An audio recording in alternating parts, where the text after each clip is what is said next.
Welcome to Resilience Unravelled. I'm your host, Dr. Russell Thackeray. This podcast is a result of my fascination with health issues, resilience, performance, mental health, accountability and critical thinking, along with many of the other obsessions I bump into in my life. I spend my time working with highly successful teams, organisations and people, and this podcast introduces their remarkable stories, as well as my synthesis of the key issues, tips and strategies to thrive in life. If you find this podcast useful, you can also find other information at qedod.com or russellthackeray.com. Stay tuned to the end for details of how to order a free ebook. Enjoy the podcast. So today I'm talking to Debbie Hampton. Debbie and I have been trying to get this podcast arranged for quite some months actually, and I'm very excited to have the chance to talk to her tonight because she's got a remarkable story, remarkable insights, and I think you're going to enjoy two things in particular. Her very real sort of normal sense of looking at the world and making things understandable for people, and secondly, she's got the most fantastic accent. And I'm just saying that as someone who loves and enjoys listening to the American accent. And I think you're going to thoroughly enjoy the next 30 minutes or so together. So, hi, Debbie. Hey, Russell. And this is a very authentic Southern accent. That's what I'm hoping. So, I know you're somewhere in, is it North Carolina tonight? Yes, I'm in the middle part of North Carolina, in Greensboro. Absolutely fantastic. Well, we're in the middle of autumn now, and the weather's coming in, and it's getting dark and such like. So hopefully, you've had hurricanes and all sorts of things this year, haven't you? It's been a bit of a rough year for you in that part of the world. Yeah, hopefully we're through with all that. We lost power 2 weeks ago for 4 days. Really? Wow. That was no fun. No. You need resilience to cope with that. So there you go. Oh yeah. Or lots of candles. Yes, that's true as well. In fact, they're more useful in some ways. Right. So, Debbie, tell me a little bit about yourself and your story. Well, Russell, I'm 10 years post-brain injury. Right. And I received my brain injury in 2007 because of a suicide attempt. Right. And at the time, I was 43 years old and pretty newly divorced. I think 3 years divorce past an 18-year marriage. Right. And the divorce was very ugly. And previously in the same decade, I had taken care of a brother for 2 years that subsequently died of AIDS. Wow. And he was my best friend in the whole world. And, I mean, there were miscarriages, affairs on my husband's part, ex-husband. Not mine. And it seems like a lot of bad stuff, but actually it was just normal life. And I'd been married to this man. He was my high school sweetheart. Wow. And we'd been married for 18 years. Yeah. And I'd kind of had a very privileged upbringing and young adulthood, in that I went to a really good college on scholarship. I was a cheerleader in high school. And I don't know. I was kind of living a good life, living the dream life. Yes. And the ex-husband and I, after 18 years of marriage, found ourselves in $1 million house. Wow. In a very exclusive neighborhood in Florida with a pool in the backyard, a Porsche in the garage. So everything looked pretty good. Yeah. But, because I had never really gone through a lot of challenges or hardships in my life, I didn't develop resilience or learn the tools that I needed when life got hard. When my brother died, when I got divorced. Yes. And I chose to get divorced, but it still is very hard. I don't care who's choosing it. And so my answer to all the crap And my ex-husband, constantly drug me through court. He's a millionaire. So, he had money to harass me financially. Yeah. And, he did for years. And my answer to all that was to try to kill myself. Right. Because I didn't have the skills to cope. Yes. And I was terrified. And I was stressed out. And I was incredibly depressed for years. And anxious. And of course, as you can tell, I didn't die. Yes. But what I did do was give myself a very serious brain injury. Right. And, I thought things were bad before. Okay, afterwards, I seriously brain injured myself. After I woke up in the hospital, after a week in a coma. Wow. I couldn't speak. All I could do is make sounds. I did not remember that I got divorced. I didn't know my brother died. I didn't know that my second son had been born. I think I knew my first son had been born. Yeah. I had no manual dexterity. I couldn't control my bladder. I was seriously impaired. Yes. And then my ex-husband sued me and took my sons away. Oh. And not only did he win, but he moved to a different state with him. So here I am, severely brain injured. And my sons have been taken away and moved to a different state. I'm laughing now, but of course it was not funny at all at the time. Yeah. But I was severely cognitively impaired. Yeah. So the full brunt of everything did not hit me like it would have had it been cognitively not all there. Yes. Or all there. I was not able to emotionally comprehend everything that was going on. Yeah. I knew my sons had been taken away. But in recovering, the first year I just kind of naturally recovered a little bit. And I did like the occupational therapy that my insurance covered and all that. But I realized during the first year, all I could do was pay attention to the here and the now because my brain was not competent of doing more than that. Right. And a good day for me was emptying the dishwasher and maybe sweeping the floor. And I think like 6 months after the brain injury, I got my license again. But it was a very slow process of recovering. Yeah. And I tried to commit suicide in June. And in January of the following year, I went on a trip with my brother in California to Hawaii.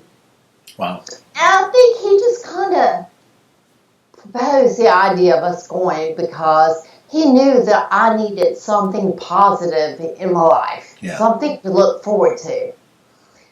But, that was a challenge, just packing and coordinating, like getting to the airport and getting through airport security. Wow. Because my brain had gone back to not knowing all the social norms and all those things. Believe it or not, but you have to learn those. You learn those in childhood. Yeah.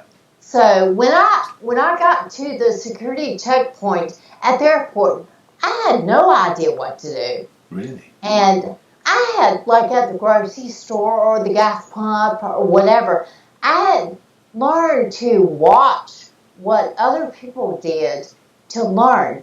Like, think about it.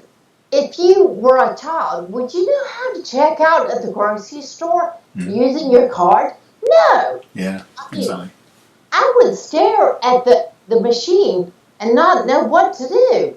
So, just getting through security at the airport and getting on the airplane and storing my baggage and all that was a challenge. But, I mean, doing all these things is how my brain relearned. Yes. And how I learned to fit back in society and to be independent again.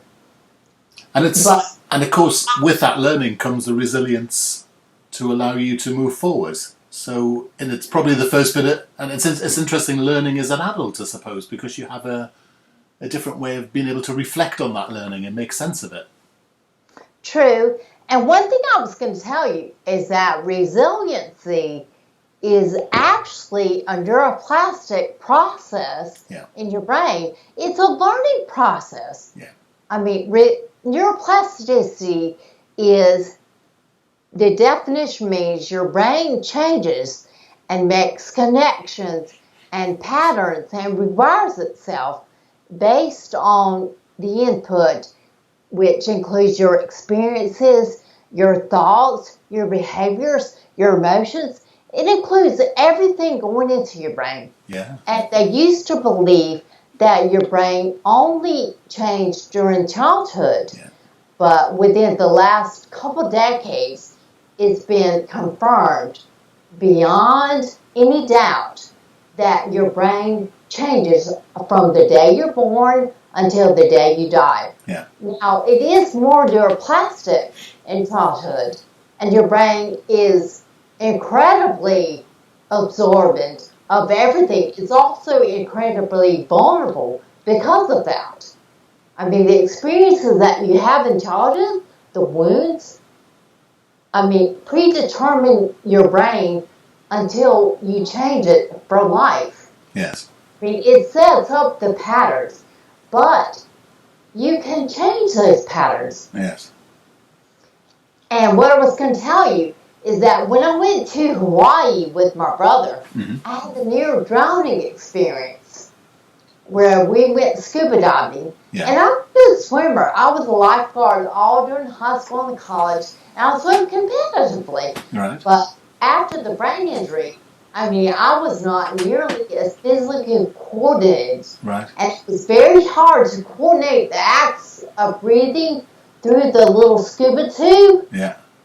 And I kicked off my fin, and we were in some strong currents, and it was above my head. And I was not nearly as strong a swimmer without the fin. Yeah. And I managed to make it over to some rocks covered by coral. But as you may know, coral is very sharp. Yeah. And it was cutting me. So, I hollered to my brother. Long story short, I didn't drown. Yeah. But what I realized, I fought really hard to live. Right. And what I realized is in those moments of almost drowning, I didn't sit there and debate whether life was worth living, and I also didn't slip quietly under the water and finish what I started 6 months earlier. And I was completely, at that point, undecided as to whether I did want to live. Now my kids were taken away, and I was severely brain injured, and I was supposed to want to live. Yeah. But what I realized is that my instinct, my natural instinct, was to fight, to live. Yeah. There was no debating in my head of, wait a minute, do I want to live or not? Do I want to drown? Do I want to breathe? I just fought to live. And I realized when I came home that the struggle to want to live was in my mind. It was my thoughts. Right. It wasn't even real. It was something my mind was creating. My natural instinct was to live. My natural instinct, in essence, was life itself. There was no decision to be made. So after returning from that trip, I started acting like I wanted to live. Right. And I started learning everything I could about repairing my brain. And that's when I started learning about neuroplasticity. Yeah. And when I intentionally started working every day to repair my brain and my life and my thoughts. Yeah. So what did you do first? What was the starting point? Well, I read a book by Norman Deutsch called The Brain That Changes Itself. And it's basically stories of personal triumph, people that rewired their brains from strokes, from horrible accidents, or from being born even with half a brain. Right. And I realized that within the pages of that book was a manuscript for how to repair my own brain. Every brain injury is different, and every brain is different. And what your individual brain is going to respond to is different than what mine is, or anybody else's. But the same basics of neuroplasticity and how your brain works are the same for all of our brains, unless there's some biological problem or difference. Yes. So I started applying the basics of neuroplasticity to repairing my brain. And the very, very first thing I did was start exercising every single day. Right. Okay. Exercise is like miracle grow for your brain. Yeah. It is the number one thing that promotes neurogenesis, which is the birth of new brain cells. It promotes neuroplasticity, rewiring your brain. It brings more oxygen to your brain and promotes the growth of a neurochemical called BDNF, which is like I said, the miracle grow. So every day I exercise for an hour, every single day. And then I started brain training. And I know there's a big debate about whether brain training works or not. And there are some that are not legitimate. Yes. But there are some that are. And I started using a program. Back then, it was called Brain HQ. Now is it's called Brain HQ now. That's right. Back then, it was called Brain Fitness Program. That's it. Yeah. And it's by Posit Science. And the CEO of that company is Dr. Michael Merzenich, which was the original scientist that did all the experiments confirming neuroplasticity. I mean, they are based on science. And it may be because my brain was so injured, but they dramatically improved my brain. They improved the processing speed, the memory recall, everything. Yeah. I mean, originally there was a time delay between my thoughts when I would think something and when it would come out of my mouth. Right. And you can only imagine how confusing that was. Yeah. And I would say that brain training dramatically increased my processing speed and helped that. And then I actively started looking for alternative therapies to help. And there's something called neurofeedback.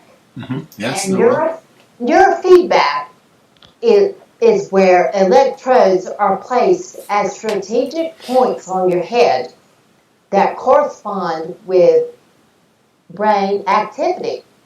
And you actually retrain and reprogram the brain activity to a certain level. And we started by doing a brain map where she basically mapped the activity of my brain. Yeah. And the practitioner said, "Wow, I'm surprised you're functioning as well as you are." Because she was so aghast at how low my brain was functioning. My brain was really slow Yeah. on every level. And I guarantee you, I was only functioning that well because of my sheer determination. Right. But we started training specific places on my brain, and I would see corresponding improvements. And I could even feel what I came to call, very technically, the tinglies. I mean, we would work a part of my motor strip that corresponded with my hands, and I would physically feel my hands waking up. Wow. Or my speech improved because I could feel my jaw loosening. Part of a symptom of a brain injury is very tense, tight muscles. Right. And at first, I talked like my mouth was wired shut. And neurofeedback really helped relax those jaw muscles so I could open my mouth and articulate. Yes. And I mean, I continued very intensive neurofeedback for a year and a half. Wow. And then I went on to something else called neurooptimal.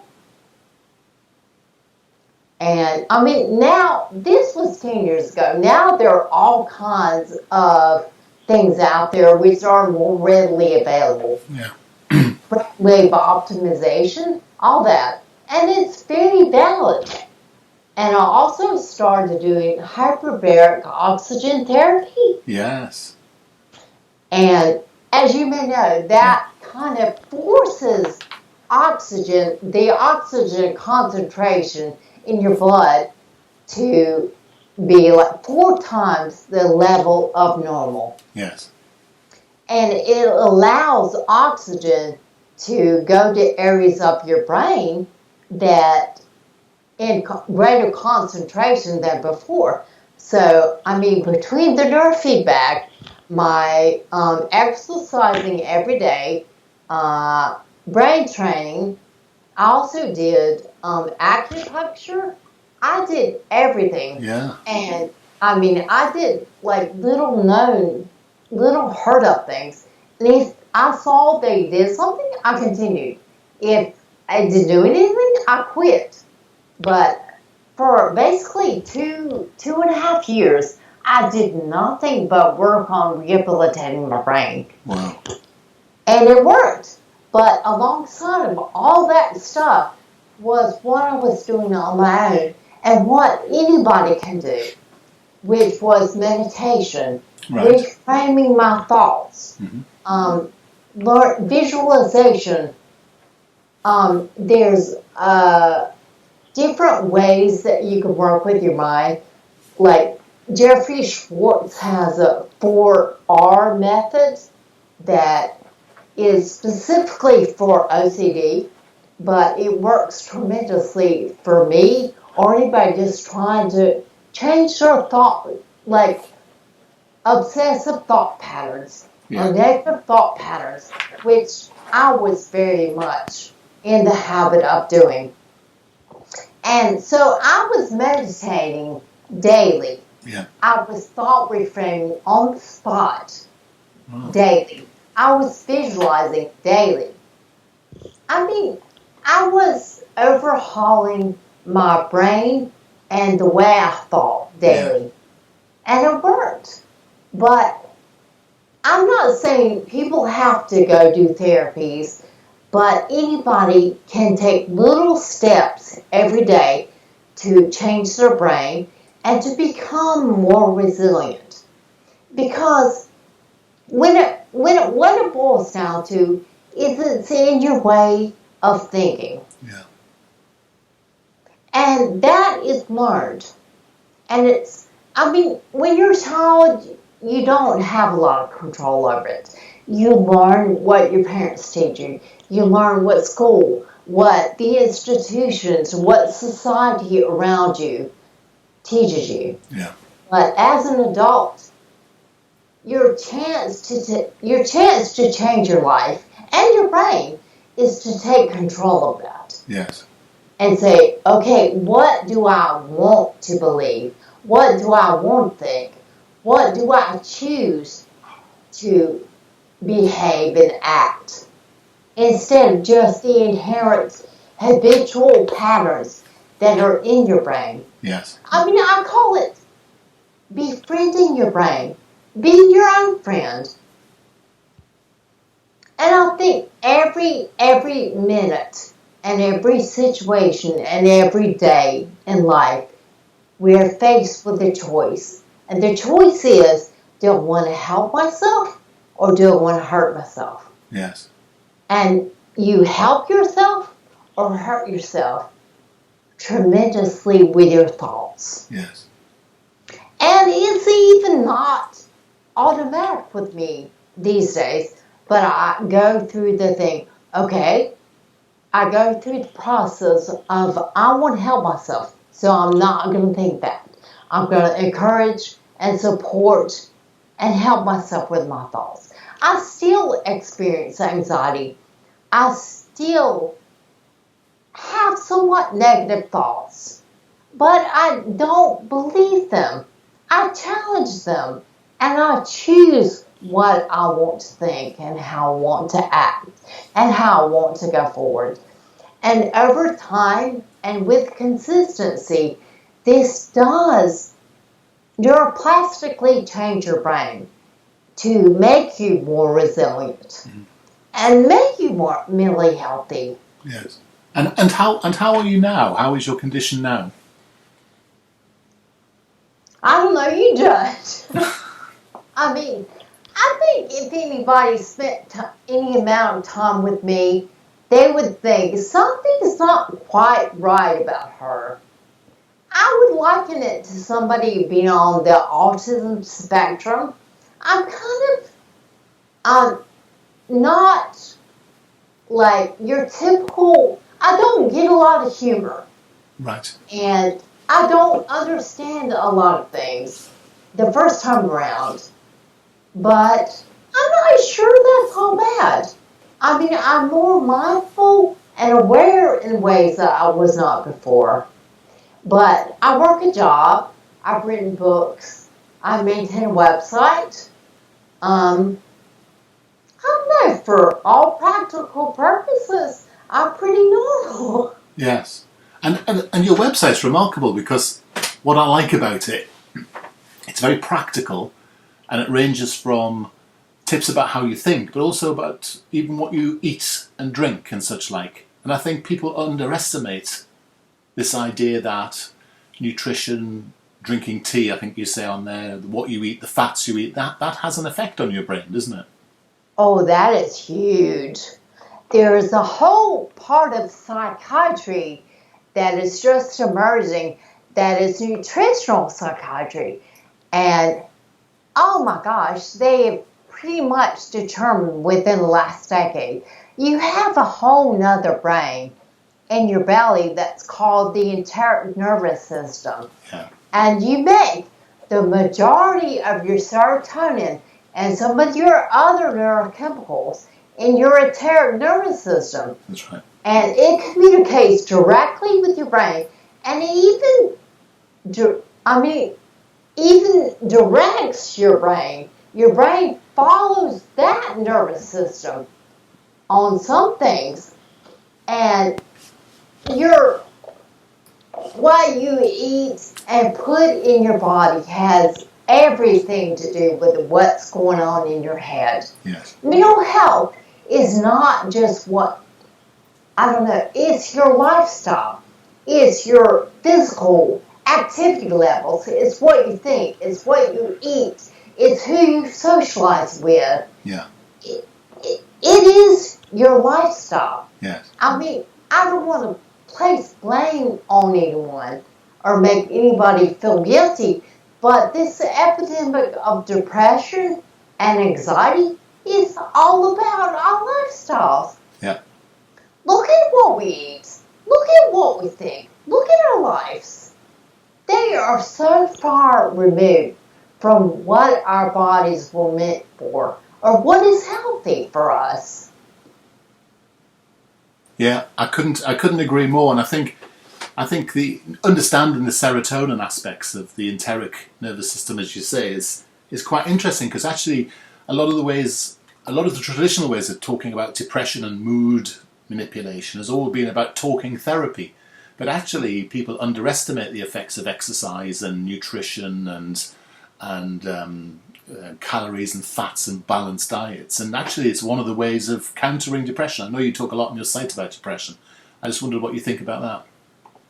Oh, yeah, I've seen articles recently saying that medical professionals are actually starting to prescribe exercise, nature, and other things for depression and anxiety.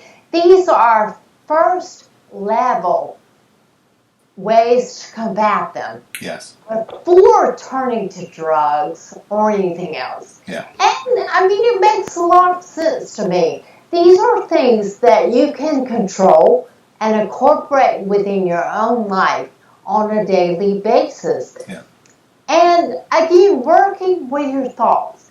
And like I told you, I'm not a big believer of just think positive and everything is okay. But thinking positive and thinking gratitude and looking for what is good in your life and remembering to focus on what is going right, not just what is going wrong or what you think is lacking. Because think about it, your brain and your body respond to the thoughts that run through your head with neurochemicals, with anxiety, with physical states, which are depression and anxiety. So, I mean, they can respond and you can help turn the pattern around and change the cycle by working with your thoughts, by practicing gratitude, by exercising. I'm not saying any one of these is magically going to change your life today. No. But over time, I mean, it's a synergistic effect. Over time, with a consistency, these can change your life. And I think it's the thing you talked about earlier is that you have to practice these things when things are okay.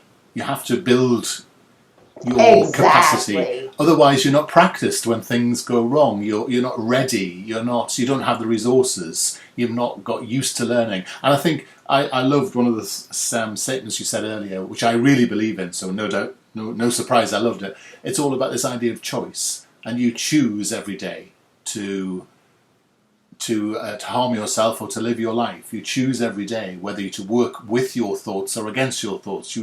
Everything is a series of choices, and that's the bit where you actually have the only real thing you have control of over your life is your own thoughts and your choices that you make. Exactly. Good. I couldn't agree more.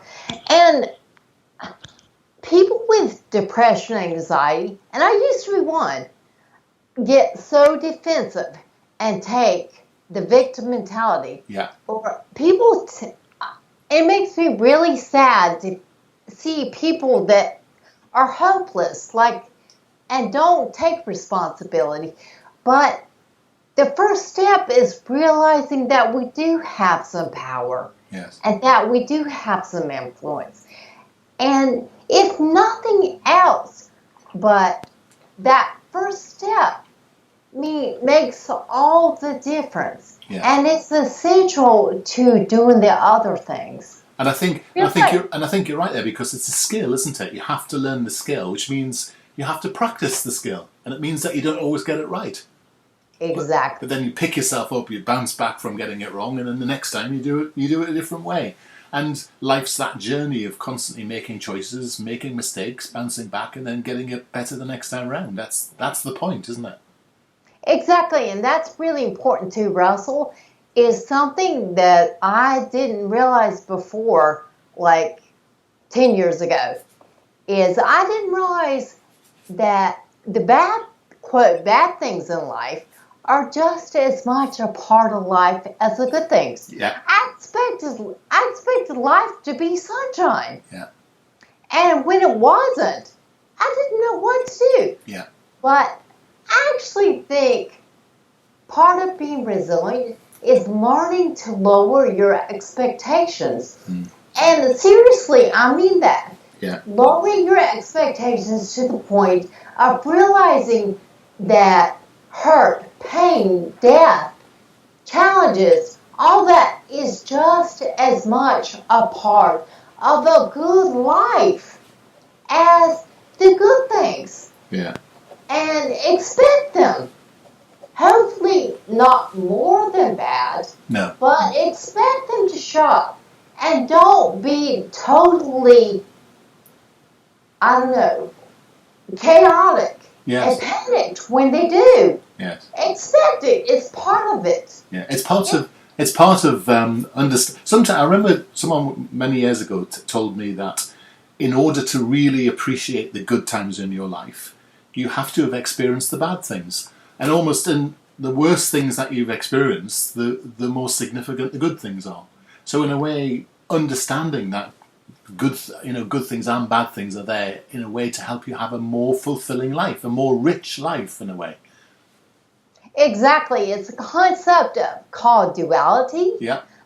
And to break it down psychologically on an emotional scale, if you blunt yourself, as I did, and not allow yourself to feel the quote negative feelings, Yeah.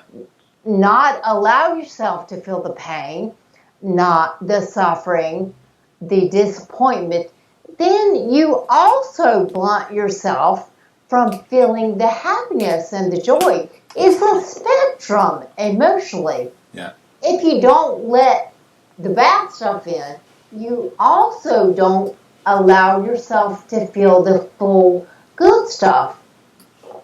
Now, you've got to learn to feel both. Yes, exactly right. Now, you mentioned in passing earlier that you'd written a couple of books, and I was fascinated to see them on your website. Your website, by the way, is very good. Thebestbrainpossible.com is really good, and I think you can connect with Debbie there. But you've written two books. Which one did you write first? Because they've both got great titles. Which was the first one?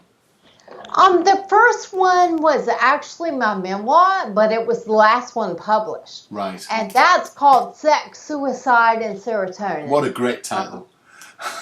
Breaking myself apart and putting myself back together. Yeah. But I actually wrote the first drafts of that within the first 2-3 years after the brain injury. Yeah. And I'm glad I did, because I was still very emotionally raw and healing. And I look back now and I can't really relate to those emotions because I have healed. But that allowed me to heal. But that book tells you the story of the divorce, of my childhood, of my brother's sickness, everything, how I got to the point in life that I wanted to commit suicide. And I thought that was a viable option.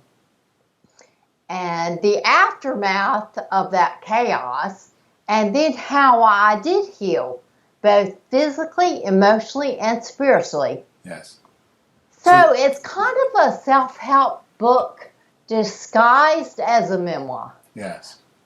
But, the feedback that I've gotten is that Fantastic. People can really, really relate to it. It's honest and raw and emotional and enthralling. Yeah. And then you've gone on to write something that's even more helpful in a way, which is this idea of how you beat depression and anxiety. And I like the use of the word beat here. I think that's very good. I think that's very positive, because that's again all about choices, isn't it? It is. And the memoir, I went on to do several editions of it. And it actually got picked up by a publisher, Trigger Press, and was just published by them last year. But in the interim, I started writing the blog, and I started learning about neuroscience and researching all the science behind everything that was happening or had happened. And I wrote Beat Depression and Anxiety by Changing Your Brain. Yeah. And that is a very layman's terms, easily understandable, but based on science, how to change your brain neuroplastically, and specifically how to change depressive and anxiety patterns with simple practices like meditation, visualization, exercise, thought reframing that you can do on your own at home. But that's been out for like 5 years, and I get really good feedback on that too. I'm amazed. And I like the way, if you go onto Debbie's website, you can actually read an excerpt from the book as well. So that gives you a real flavour of your writing style, which is as clear and practical and honest as the way you've been talking to us today, which I think is fantastic. Well, thanks. I'm working on another book now, and who knows when I'll get this done. But it's basically mindfulness, using mindfulness as a mental health tool. Right. And it's basically the neuroscience behind all that. Because you hear all the hype, but here's the science behind it and why it actually works and how you can actually put it to use for you. But who knows when I get that done. Well, I think the thing to do is to go to your website, to follow you, read your blogs, because it's a fantastic website full of all sorts of interesting, very useful tips, thanks, techniques, and such like. And I've got my own website, and I'm looking at yours and being somewhat envious, to be honest, because I think it's very practical and pragmatic. And so let me give you that link again. It's thebestbrainpossible.com. where you can get hold of Debbie Hampton. Debbie, it's been a real pleasure talking to you today. I've really enjoyed it. I've loved listening to you. I have to say, I love the accent. But you speak such really good, practical common sense. So thank you for spending time with us today. Well, thank you, Russell. I hope you could understand. As I mentioned, I had to relearn how to talk. So I'm glad Remarkable. Some of the accent is still there. It's absolutely remarkable. Debbie, thank you so much this evening. I really appreciate your time. Thank you so much. I enjoyed it. Take care. We hope you found today's podcast useful. If you did, why not subscribe and listen to our other podcasts? We would love it if you could leave us a review. To access our resilience coaching, contact us at info@qedod.com. And finally, if you'd like to download our free resilience ebook, go to qedod.com/free ebook. Thanks for listening. We hope you found today's podcast useful. If you did, why not subscribe and listen to our other podcasts? We would love it if you could leave us a review. To access our resilience coaching, contact us at info@qedod.com.